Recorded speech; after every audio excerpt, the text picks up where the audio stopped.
Hi beauty lovers, so Zarina, welcome to my workstation. Trust you guys are doing well and happy Easter to each and every one of you. Please pardon me, my voice might sound a little bit cracky. I have cold, but I'll try as much as possible to speak into the device for you guys to hear me properly. Today we'll be making a caramel based cream, and in this video I'll be doing a two-in-one video. At the end of this video I'll be showing you guys how you can further activate this base to get a lightning base lotion or a hot chocolate, so to say, cream. Okay, sorry, I my nose is really very blocked and I'm trying as much as possible to talk as loud as I can. Okay, so we are doing a caramel based cream, and what I'm doing right now is to measure out the water phase. Now the water phase sums up at 50.5%, and what I did in this formula is to try to add in some benefit or richness to this base cream. Actually, when you make your own base cream, you can choose what you want to have in it. So I incorporated some hydrosol, which is my aloe vera, and my lavender. Okay, so and I made my hydrosol higher than my distilled water.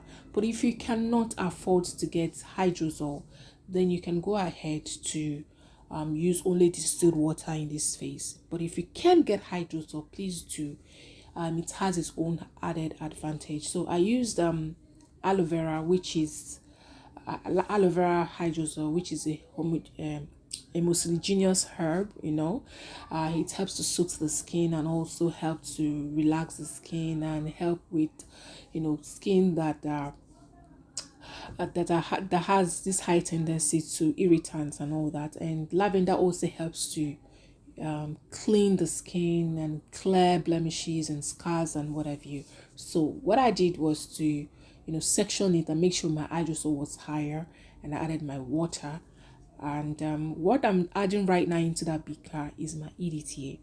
Now we have EDTA in this formula because I'm using hydrosols, and also EDTA will help to kill any kind of metallic anions that could be present in in either the hydrosol or water.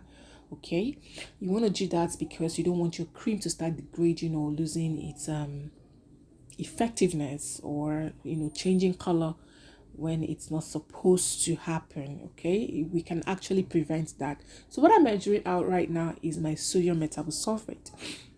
I know some of you will be like, what is sodium metabisulfite?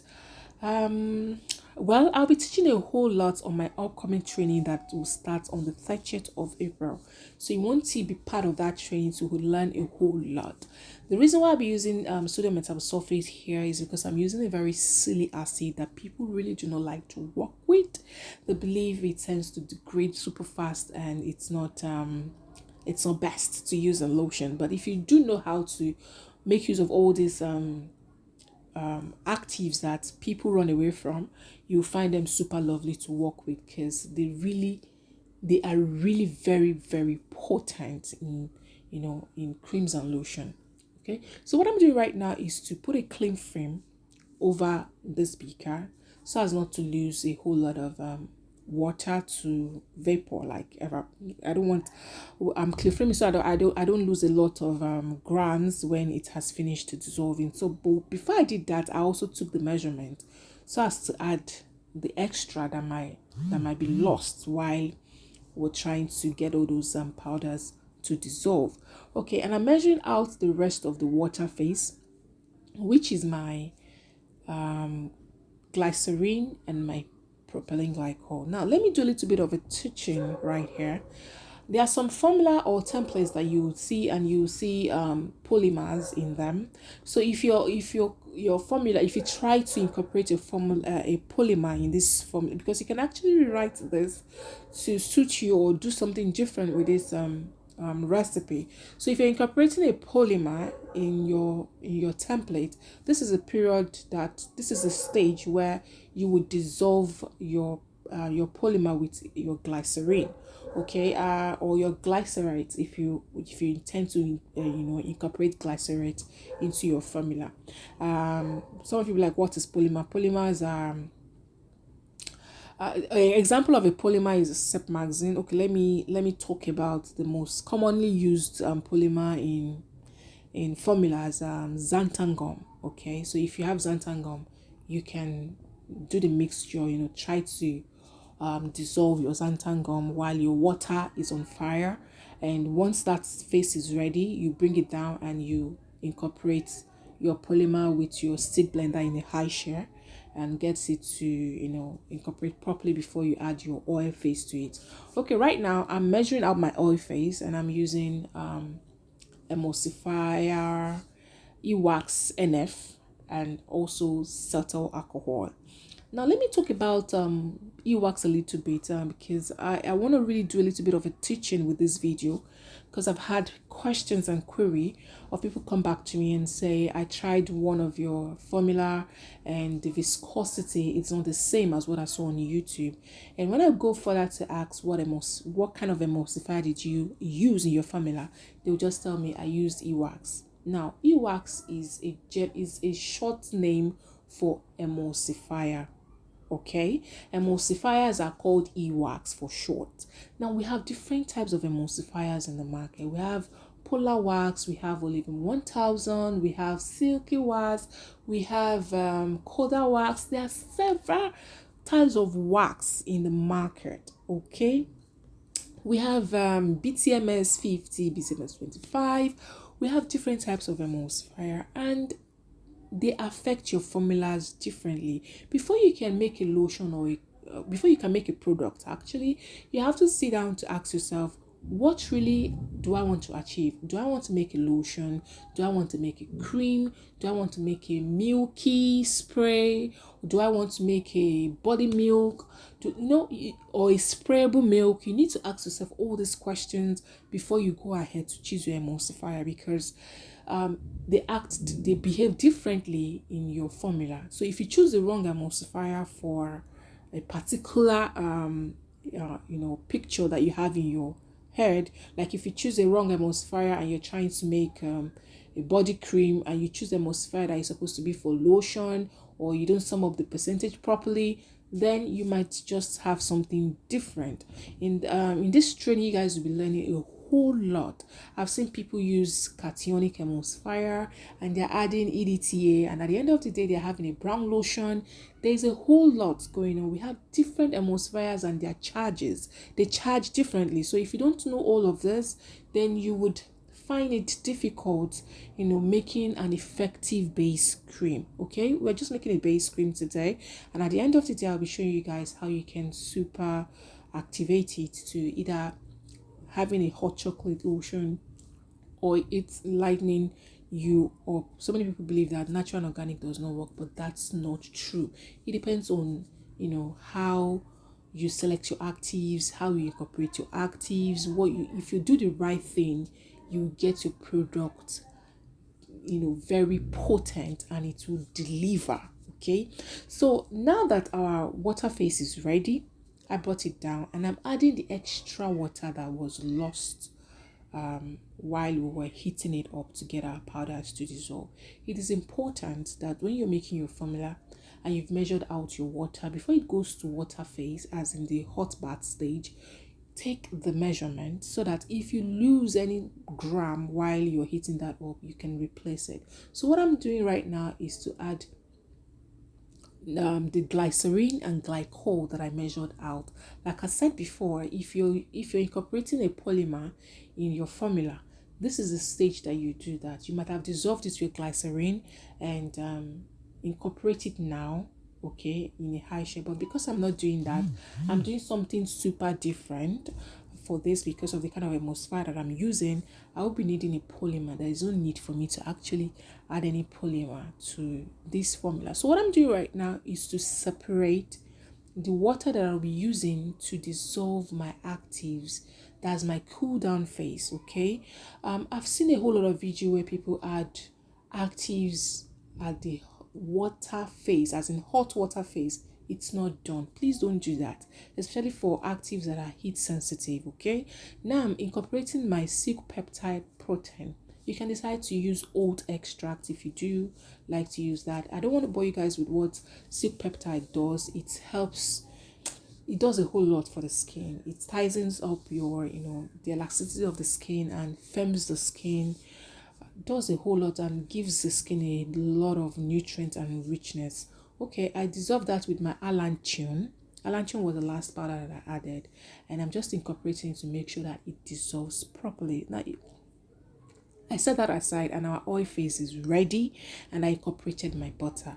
If you guys notice, I didn't heat up my butter. And what I added right now was my Azone oil. We have Azone oil that it's oil soluble and water soluble. So I added Azone oil to that, and now I'm incorporating the two faces together. Okay.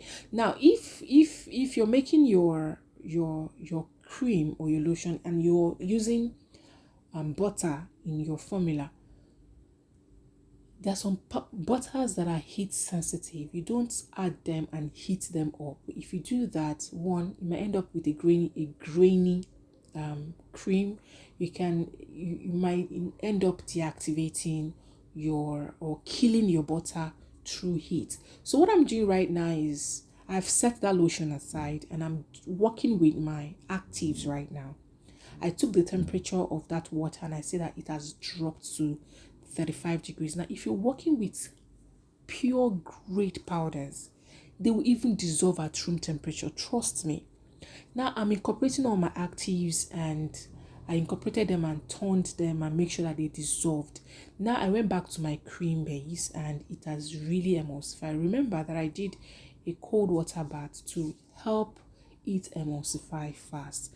And I know some of you will be like, hey, why didn't you even use your stick blender? My stick blender went cuckoo, and it's okay since we're doing a very small batch of a base. My spatula could do the work. Okay, now I'm going in with my dissolved actives and I'm incorporating it into the cream. And that's when you're like, hey, I've never made cream like this. Why your cream is so cool before you added your actives? This is how I love to make my cream, and trust me, it has always given me a positive feedback.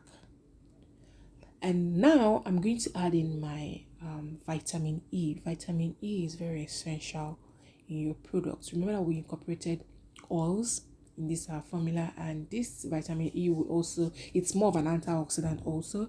It will help to keep all the oils in check, not allow them go rancid. And the benefits of vitamin E, can be overstretched. Now I added my what's it called, my preservative. Now there are things, and I'm adding my fragrance. So you can decide to do fragrance or essential oil, but I'm going in with my fragrance here. And I just took the lotion and applied it on my body, and I didn't like the soapy effect that it gave to me. And I went ahead to add dermaticon. So now dermaticon is it's a conditioner, and it does a whole lot of things. It's a skin conditioner, and this would help. The 2% that I'll be adding to this formula will help to also reduce that soapy effect that it gives to cream. So if you ever experienced making your cream and at the end of the day you have this soapy kind of feel, then you want to try and get dermaticon and incorporate it and see what how it will twist your formula, and you really like the end product. Trust me. And once that was done, I also went ahead also to check it and see that I do not have that soapy effect, because I really don't like it, honestly. And remember that I want to turn this to somewhat of a light lotion. Okay, now that we've made our base cream, and trust me, I've checked the pH of this, it was at 5.5, which has made all our active, potent and bioavailable. And now I'm going in with my activators, so to say. I'm using Labijanis here. Labijanis, as we know, it's a treatment based oil and also a lightening oil. So this contains arbutin and kojic acid, and the penetrant here is monopropylene glycol, which I love. And we also have glycol in this. We have different types of glycol, which I'll be teaching you guys in the next training, and how to use them. Okay, because they have their effects in your formulas. So if you tell me natural and organic does not work, or that you don't know how to make your base cream and activate it, then that means you've not been doing something right. You might have been doing something super wrong that has made your cream base not to work effectively. So how do you pro-mix? Remember that our base cream had kojic acid, it had nicinamade, and it had N-acetylglycosamine. Now this serum that we're adding right now has got kojic acid and alpha-arbutin, and they are also bioavailable in this formula. So I'm going to also go in and add in another lightening oil that has paved way in the market and has given very good review. I've used this to pro-mix for people who love to use pro-mix as in branded products, and the feedback, it's really awesome. So I went in and added that to this formula and incorporated it super well, made sure that everything incorporated well into it. And now you can choose to use serums that have the same components as what your base contains. Okay, pro-mixing product does not mean you should just get anything that you see in the market and incorporate into your formula. It doesn't work that way. Okay, you might be deactivating ingredients or not even making it bioavailable in your formula. So I'm going in with white me now serum. Now you can actually substitute this white me now serum for skin free milk if you can't get this, but this is a super lightening serum. Honestly, skin free milk does more of lightening also and treatment because it contains neomycin, if I remember vividly. So if you can get skin free milk, you can also use that. But this is a fruity acid serum and it's also good. Okay, so I incorporated that nicely and I'm bottling it. So let me know if you guys enjoyed anything from this video or you learned something new from this video. Is it that you've been doing something wrong and I just gave you a lead way? Just let me know in my comment section below. And if you try out this recipe, also let me know what you feel and give me your honest feedback on this formula. Until I come your way again, I remain your favorite girl, Zarina. Keep that glow pumping. Remember to drink a lot of water because we've approached summer. Okay? I'll come your way again. Stay blessed. Bye, guys.